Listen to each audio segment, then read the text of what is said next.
What's up, everybody? Welcome back to the Post-Gazette Pirates YouTube channel. He's Andrew Destin. I'm Noah Hiles. Pirates win one and lose one in split squad action. We've got 3 takeaways from the 18 innings of action this beautiful Wednesday here in the Sunshine State. Andrew, I'll let you start off.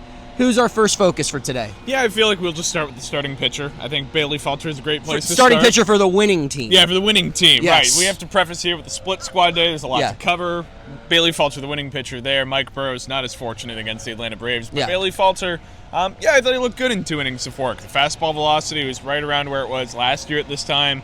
Breaking ball seemed to work for him pretty well. I thought it was a good start to the year for the spring training debut for Bailey Falter. Yeah, I thought it looked a lot like Bailey Falter in May, June, July when he was at his best. A guy who attacked the strike zone, a guy who found a rhythm, a guy who really fed off of his fastball, and a guy who used those fastballs to kind of implement some breaking pitches, probably a little bit more than what we saw last year, which is a good sign and something that he talked about wanting to work on in the offseason. Yeah, it's something that he, frankly, probably needs to work on because as much as the fastball last year was excellent, if you looked at advanced analytics, metrics, whatever you have, the other stuff wasn't quite there. The fastball was such a dominant pitch from him and one that he threw all the time.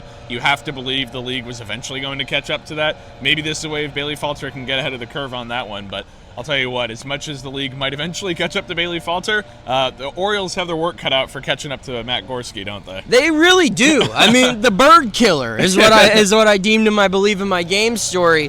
3rd home run of the spring so far. He's got 9 runs batted in, hit a 2-run bomb right around where we are here in right field, which is quite a poke, especially for opposite field. Doing it against right-handed pitching, which was something he said he really wanted to focus on this spring. Andrew, when you look at what this guy brings to the table, someone who can be a 4th outfielder, someone actually could be, as far as defender, one of the better defensive outfielders in this organization, someone who can play first base, someone who brings pop. This guy profiles as someone who should have a shot to make this team. Yeah, absolutely. I think this is the time, if ever, right? The guy coming out of Indiana University, he's a draft pick a number of years ago now, had high pedigree, was a 2nd-round pick.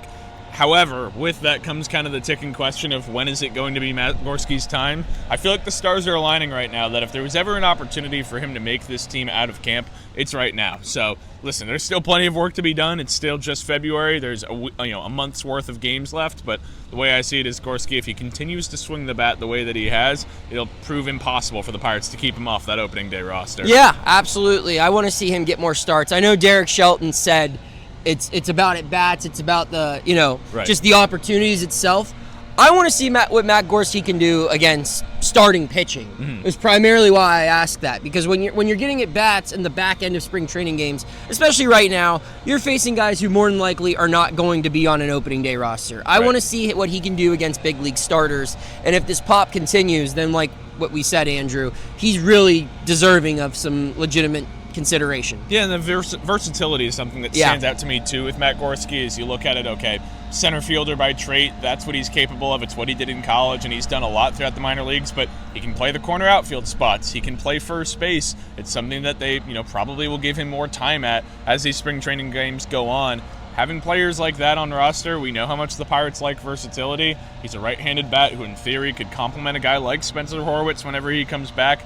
I think Gorski, the opportunity is there. It's just a matter of whether or not he can run with it. Last thing I want to talk about, Andrew, is the leadoff spot. Both leadoff hitters in today's games had a really good showing. Jack Suwinski in the loss to the Braves goes 2 for 3 with a solo home run. Tommy Pham 2 for 3 with a pair of singles.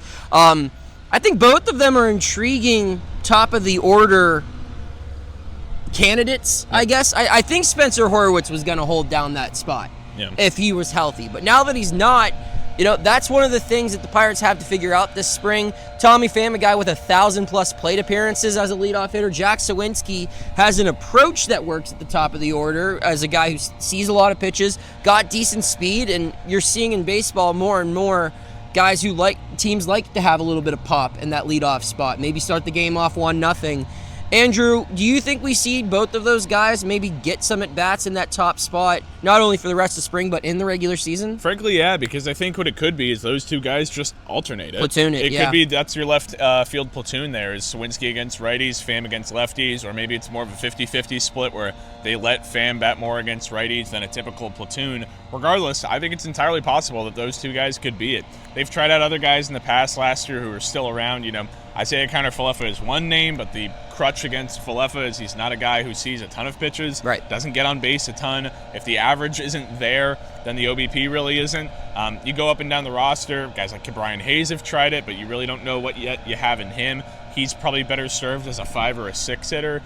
We pretty much know that Brian Reynolds is going to hit 2 and O'Neal Cruz will hit 3. Yep. Outside of that, there's a lot of question marks, and I think the leadoff spot is an interesting one to keep tabs on. Pirates taking on the Twins on the road tomorrow. You'll have that one. Off day for me. What are you looking to see? Caleb Ferguson getting the start for the Bucks. Yeah, we've already seen a taste of what Ferguson has to offer. This is a guy who's trying to see if he could be a starter for the Pirates. That's obviously a big storyline of camp, is who's going to stick in the rotation. Right now on paper, it looks like there's 5 clear-cut candidates. There's a couple guys being lengthened out, like Ferguson, Carmen Majinski, etc. I'm curious to see, starting it from the outset, Ferguson, who's only done this 14 times at the big league level in regular season games, how does he look toeing the rubber from the outset? Really curious to see what we get out of Ferguson. He's Andrew Destin. I'm Noah Hiles. You can follow our work at Post-Gazette.com and subscribe to the YouTube channel if you haven't already at PG Pirates. We'll see you again tomorrow here in spring training.